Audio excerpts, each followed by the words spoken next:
And ఇంకొకటి మార్కెట్‌లో బాగా సేల్ అవుతున్న product and the same time చాలామంది సెలబ్రిటీస్ ఇది వాడతారని వాడుతున్న ప్రోడక్ట్ ఏంటి అంటే కొలాజిన్, ఎక్స్టర్నల్ కొలాజిన్ ఇంటేక్ అనమాట.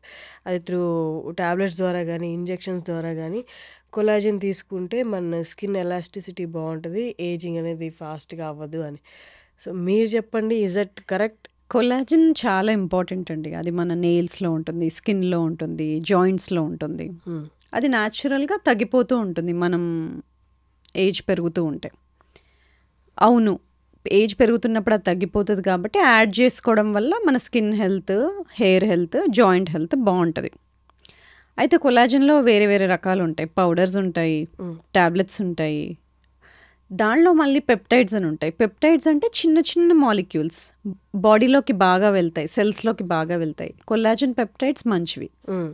అలాగే దాంట్లో మెరీన్ కొలాజిన్, బొవైన్ కొలాజిన్ అంటే ఆమ్, ఆవుల నుండి వచ్చే collagen, sea food, sea water, sea animals నుండి వచ్చే కొలాజిన్ 2 రకాలు ఉంటాయి. కొంతమందికి సీ ఫుడ్ ఎలర్జీ ఉంటుంది. వాళ్ళకి మెరీన్ కొలాజిన్ సూట్ అవ్వదు. హుహు. కాబట్టి మనకి ఏది సూట్ అవుతుందో, అవ్వదో చూసుకోవాలి. హ్మ్. ఒకరు అది వాడుతున్నారు కదా అని సేమ్ కాపీలాగా వాడకుండా డాక్టర్ దగ్గరికి వెళ్ళి మనకి ఏది సూట్ అవుతుందో కనుక్కొని మనకి ఎలర్జీస్ ఏమున్నాయి ఏంటి తెలుసుకొని తీసుకోవాలి. అలాగే మార్కెట్లో చాలా ప్రోడక్ట్స్ ఉన్నాయి. ఓహ్! చాలా పెద్ద బిజినెస్ అది. ఇప్పుడు కొలాజిన్ అనేది పౌడర్స్ ఫార్మాట్‌లో వస్తుందని అవును. చాలామంది సజెస్ట్ చేస్తున్నారు. అంటే బట్ కానీ అవి సర్టిఫైడ్ ప్రోడక్ట్సా లేదా చూసుకోవాలి. హౌ డు దే అంటే సర్టిఫైడ్ అంటే మనకి సర్టిఫైడ్ ప్రోడక్ట్స్ అంటే ఎఫ్ఎస్ఎస్ఏఐ, జిఎంపి సర్టిఫైడ్ అని ఇలా ముద్రలు ఉంటాయి. ఆ సర్టిఫైడ్ ప్రోడక్ట్సా లేదా అని ఆ మార్క్స్, ట్రేడ్ మార్క్స్ చూడాలి మనం కొంటున్నప్పుడు. అలా చూసుకొని తీసుకోవడం బెటర్. అండ్ పెప్టైడ్స్ అన్నారు కదా! కొలాజిన్ పెప్టైడ్స్ అది ఎలా దొరుకుతుంది? అంటే ఎట్లా? కొలాజన్ పెప్టైడ్స్ కూడా మనకి పౌడర్ ఫామ్లోనే దొరుకుతుంది. హుహు. అంటే ఈజీగా డైజెస్ట్ అయిపోతుంది, ఈజీగా బాడీకి అబ్జార్బ్ అయిపోతుంది. సో అవి కూడా మనకి పౌడర్ ఫామ్లో దొరుకుతాయి, కొలాజన్ పెప్టైడ్స్ అనేవి కూడా. ఓకే. ఇప్పుడు కొలాజిన్ తీసుకునే వాళ్ళు వాళ్ళు పర్చేసింగ్ ఐదర్ సజెషన్ తీసుకొని డాక్టర్ దగ్గర తీసుకోవాలి. లేదు వాళ్ళంతటికి వాళ్ళు వాడాలనుకుంటే it's not correct. It's not వాళ్ళంతటా వాళ్ళు వాడాలనుకుంటే ఫస్ట్ థింగ్ అదే సర్టిఫైడా కాదా అని అది చూసుకోవాలి. మంచి పెప్టైడ్స్ ప్రోడక్టా ఎలా లేదా అని. అడగాలి వాళ్ళు? ఇన్ కేస్ మెడికల్ షాప్‌కి వెళ్ళి వాళ్ళు పెప్టైడ్స్ కొలాజిన్ పెప్టైడే చాలా వరకు జనరల్ ఫార్మసీస్లో మనకు దొరకకపోవచ్చు మనకు కావాల్సిన పెప్టైడ్స్. హ్మ్. కాబట్టి అది డాక్టర్ దగ్గరికి వెళ్ళి రాయించుకొని తీసుకుంటే better. Better. Okay. Concerned dermatologist అయినా ఎవరైనా. ఎవరైనా డాక్టర్ దగ్గరికి వెళ్ళి అడిగి తీసుకుంటే ఓకే. బెటర్. ఈ మధ్య ఎక్కువ చూస్తున్నాము. మీ బయోలాజికల్ ఏజ్ తెలుసుకోవడం ఎలా అని కూడా అంటున్నారు. అంటే మన ఏజ్ ఏంటో నాకు తెలుసు. నా ఏజ్ ఏంటో నాకు తెలుసు. What is this biological age? మనం బర్త్డేలు ఏం చేసుకుంటామో అది మన క్రోనలాజికల్ ఏజ్. అది మనందరికీ తెలుసు. కానీ మన శరీరం అదే ఏజ్ ఉంది అనే అవసరం లేదు. నేను నా జీవన శైలి ఎలా ఉంది, నా ఆహార పదార్థాల లైఫ్ ఎలా ఉందన్న దాన్ని బట్టి నా ఏజ్ ఎక్కువ ఉండొచ్చు, తక్కువ ఉండొచ్చు. నా ఇంటర్నల్ బాడీ ఏజ్, దాన్ని బయోలాజికల్ ఏజ్ అంటాం. కాబట్టి మన బర్త్డే ఏజే మన బాడీ ఏజ్ అవ్వాల్సిన అవసరం లేదు. అందుకని ఎవరైతే బాగా రోజు ఆహారం బాగా తీసుకుంటారో, జీవనశైలి బాగుంటుందో, ఎక్సర్సైజ్ బాగా చేస్తారో, వీళ్ళ బయోలాజికల్ ఏజ్ కొంచెం తక్కువ ఉంటుంది. అయితే దీనికి సింగిల్ టెస్ట్ ఏదైనా ఉంటుందా అంటే అది సింగిల్ టెస్ట్తో చెప్పలేం. ఎందుకంటే చాలా కాంప్రహెన్సివ్గా చూడాలి. ఎందుకంటే ఒక ఏజ్ అనేది కాంప్లెక్స్ ప్రాసెస్. దానికి ఒక ఇంటర్నల్ ఏజ్ ఇవ్వాలి అంటే ఏమేమి చూడాలి? బ్లడ్లో అంటే మనం కొలెస్ట్రాల్ చూస్తాము, షుగర్స్ ఎలా ఉన్నాయో చూస్తాము. అలాగే మెజర్మెంట్లో మన వేస్ట్ టు హిప్ రేషియో అంటే నడుం భాగం, తుంటి భాగము మెజర్ చేసినప్పుడు దానికి కొలతలు తీసుకున్నప్పుడు ఆడవాళ్ళైతే వేస్ట్ టు హిప్ రేషియో 0.85 కన్నా ఎక్కువ ఉంటే, లేదు మగవాళ్ళల్లో 0.9 కన్నా ఎక్కువ ఉంటే వాళ్ళకి టైప్ 2 డయాబెటీస్ కానీ, కొలెస్ట్రాల్ కానీ, హైపర్ టెన్షన్ కానీ, గుండె జబ్బులు కానీ వచ్చే ప్రమాదం ఎక్కువ. అందుకనే ఈ కొలతలు కూడా ఇంపార్టెంటే. ఇంతకుముందు బిఎంఐ అని చూసేవాళ్ళం, బాడీ మాస్ ఇండెక్స్, అంటే మీ హైట్కి మీరున్న వెయిట్ ఎంత అని. కానీ దాంట్లో కొన్ని లోపాలు ఉంటాయి. ఎలా? బాగా ఎక్సర్సైజ్ చేసే అతను ఉంటాడు, అతనికి మసిల్ ఎక్కువగా ఉంటుంది.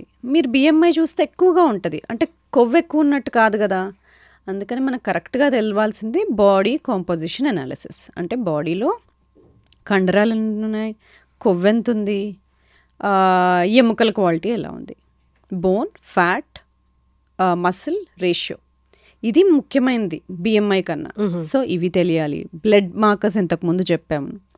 ఇది కాకుండా మనకి కొత్తగా ఎపిజెనెటిక్ క్లాక్స్ అని వచ్చాయి. అంటే ఏంటి, మనకు అందరికి ఒక బ్లూ ప్రింట్ ఉంటుందా, మన బాడీ ఇలా తయారవ్వాలని. మన అమ్మలు మనకి పుట్టినప్పుడు మనకు ఒక డిఎన్ఏ జీన్స్ ఉంటాయి, అది మన బ్లూ ప్రింట్. అది మనం చేంజ్ చేయలేం. అది మనకి ఫ్యూచర్లో ఎలాంటి జబ్బులు వస్తాయి అనేది ఒక 10% to 15% డిసైడ్ అయి ఉంటుంది. అంటే 80 to 85% తర్వాత మనం ఎలాంటి ఆహారం తీసుకుంటాము, వ్యాయామం చేస్తామా లేదా, స్ట్రెస్ఫుల్గా ఉంటామా, నిద్ర ఎలా పోతున్నాము, జీవనశైలి ఎలా ఉంది అన్న దాన్ని బట్టి ఆ మిగతా 85% డిసైడ్ అవుతుంది. దీన్ని ఎపిజెనెటిక్స్ అంటాము. అంటే జీన్స్ చుట్టూ మనం చేసే మార్పులు ఏంటి అని. దీన్ని డిఎన్ఏ చుట్టూ జరిగే మార్పుల్ని గమనించి వచ్చిన టెస్ట్ ఎపిజెనెటిక్ టెస్ట్. కొంచెం ఏదైనా ఒక టెస్ట్ దగ్గరగా ఉందా అంటే అది ఎపిజెనెటిక్ టెస్ట్ అనమాట. ఓకే. కాకపోతే ఆ సింగిల్ టెస్ట్ చూడకూడదు. నేను ఇంతకుముందు చెప్పిన విధంగా బ్లడ్లో ఎలా ఉన్నాయి చేంజెస్, ఈ హిస్టరీ ఎలా ఉంది, ఎపిజెనెటిక్ టెస్ట్ అనేది బయోలాజికల్ ఏజ్ తెలుసుకునేడానికి అవకాశం ఉంది. అయితే ఇప్పుడు ఈ లాస్ట్ 3-4 సంవత్సరాల్లో వచ్చిన టెస్ట్ ఇది.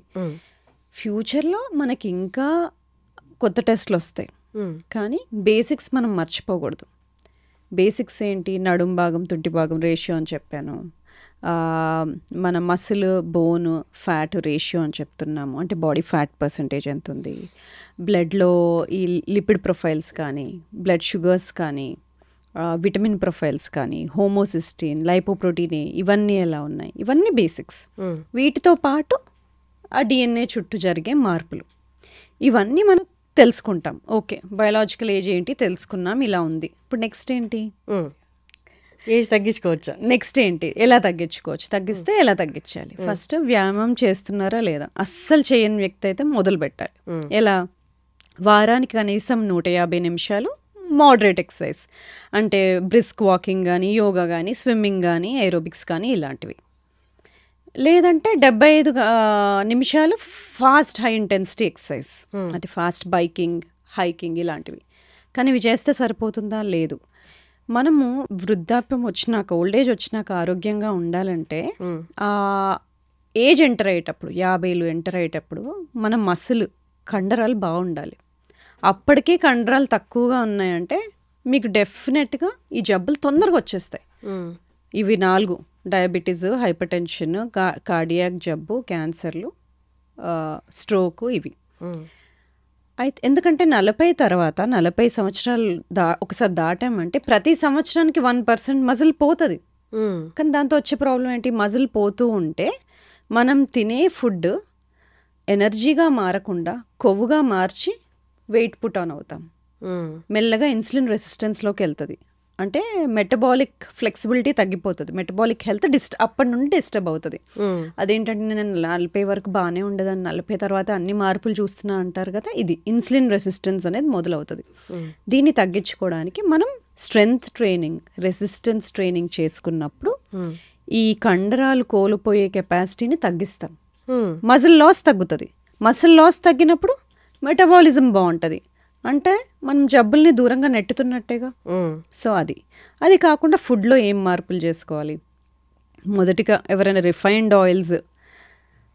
Seed oils, sunflower oil, canola oil, rice bran oil, ఇవన్నీ మనం వాడుతున్నట్లయితే ఫస్ట్ ఇవి తీసేయాలి. అసలు మనకు మార్కెట్లో ఉన్నవే అవి కదా, అవి రిఫైన్డ్ ఆయిల్స్. మనం కోల్డ్ ప్రెస్డ్ ఆయిల్స్ వాడుకోవాలి. కోల్డ్ ప్రెస్డ్ అంటే గానుగ నూనెలు ఫ్రెష్గా చేసేవి, అవి కొబ్బరి నూనె కానీ, లేదంటే గానుగ నూనెనే రైస్ బ్రాన్ కానీ, గానుగ నూనె నల్ల నువ్వుల నూనె, ఇవి వాడుకోవచ్చు. ఇవి కూడా తక్కువ వాడాలి, ఎందుకంటే ఈ నూనెలు ఈ మన మోడర్న్ డేస్ వచ్చినాక తయారైనవి. ఈ పాతకాలంలో ఎంత ఎక్కువ నూనె వాడేవాళ్ళం కాదు. సో ఈ నూనెల వల్ల మనకు బాడీలో ఇన్ఫ్లమేషన్ పెరుగుతుంది. సో ఈ నూనెలు తగ్గించుకోవాలి. అలాగే ఫుడ్ వండే విధానంలో ఎక్కువ డీప్ ఫ్రైడ్ ఫుడ్స్, బాగా గ్రిల్ చేసిన ఫుడ్స్ ఇవి తినకూడదు, ఎందుకంటే దానిలో క్యాన్సర్ కాజింగ్ ఏజెంట్స్ పెరుగుతాయి. బాగా డీప్ ఫ్రైడ్ ఫుడ్స్లో నైట్రేట్స్ పెరగడము ఇలాంటివి జరుగుతాయి. సో అలాగే షుగర్ ఎక్కువ ఉన్న ఫుడ్స్ తినకూడదు. Sugar is directly related to inflammation, బాడీని ఇన్ఫ్లేమ్ చేస్తుంది.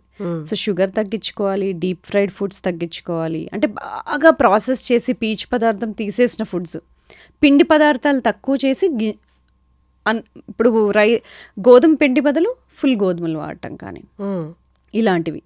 సో ప్రాసెస్డ్ ఫుడ్స్ తగ్గించుకొని, డీప్ ఫ్రైడ్ ఫుడ్స్ తగ్గించుకొని, ఈ seed oils, refined seed oils కనుక తగ్గించుకుంటే మనం బాడీని యాంటీ ఇన్ఫ్లమేటరీగా వెళ్తుంది. అది కాకుండా ప్లేట్లో కూరగాయలు ఎక్కువ ఉండేలాగా రోజు కూరగాయలు మార్చి తినడము, ఫ్రూట్స్ తీసుకోవడము, నీళ్లు బాగా తీసుకోవడము, హోల్ ఫుడ్స్ తీసుకోవడం ద్వారా మనం మార్చుకోవచ్చు.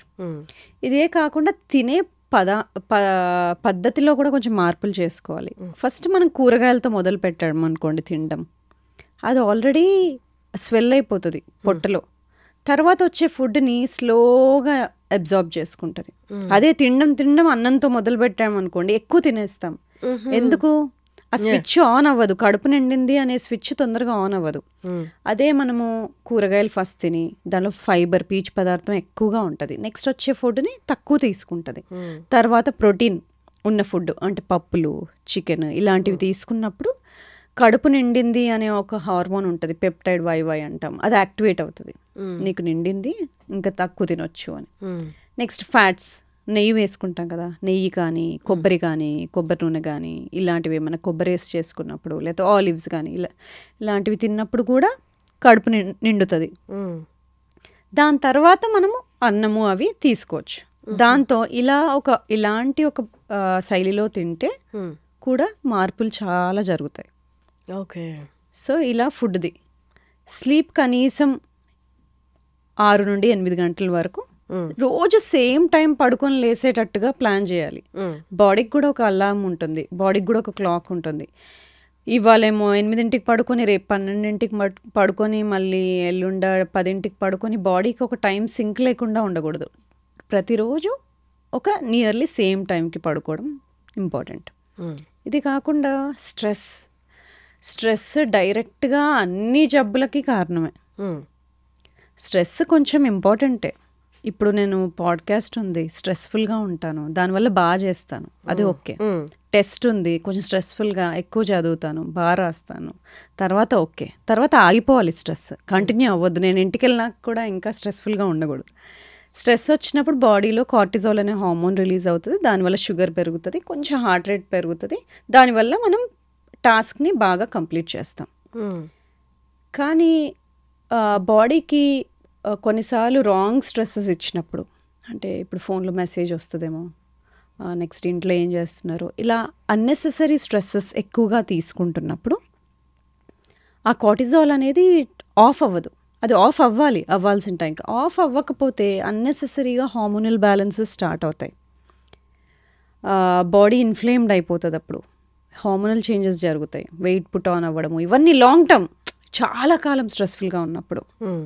కాబట్టి స్ట్రెస్ ఉన్నప్పుడు దాన్ని తగ్గించుకోవడం ఎలా, ఇలాంటివి మనం అందరము ఇన్కార్పొరేట్ చేసుకోవాలి. బాగా స్ట్రెస్ఫుల్గా అనిపిస్తుంది, అప్పుడు మనకి పొట్టలో ఏదో తిప్పేసినట్టుగా అనిపిస్తుంది. ఎందుకండి బ్రెయిన్లో స్ట్రెస్గా ఉంటే పొట్టలో ఎందుకు తిప్పాలి? అంటే బ్రెయిన్ పొట్ట రెండు కనెక్టెడే. పొట్టలోనే మనకి 80% సెరటోనిన్ అంటే మైండ్ కామింగ్ హార్మోన్ అనేది పొట్టలో నుండి రిలీజ్ అవుతుంది. కాబట్టి మనము పొట్ట ఎలా ఉందో మైండ్ అలా ఉంటుంది, మైండ్ ఎలా ఉంటే పొట్ట అలా ఉంటుంది. సో క్లీన్ ఫుడ్ తినడం అందుకని ఇంపార్టెంట్, మూడ్ బాగుంటుంది. అలాగే ఇప్పుడు డీస్ట్రెస్ చేసుకోవాలి, ఇలాంటి స్ట్రెస్ఫుల్గా అనిపిస్తుందంటే బ్రీదింగ్ చాలా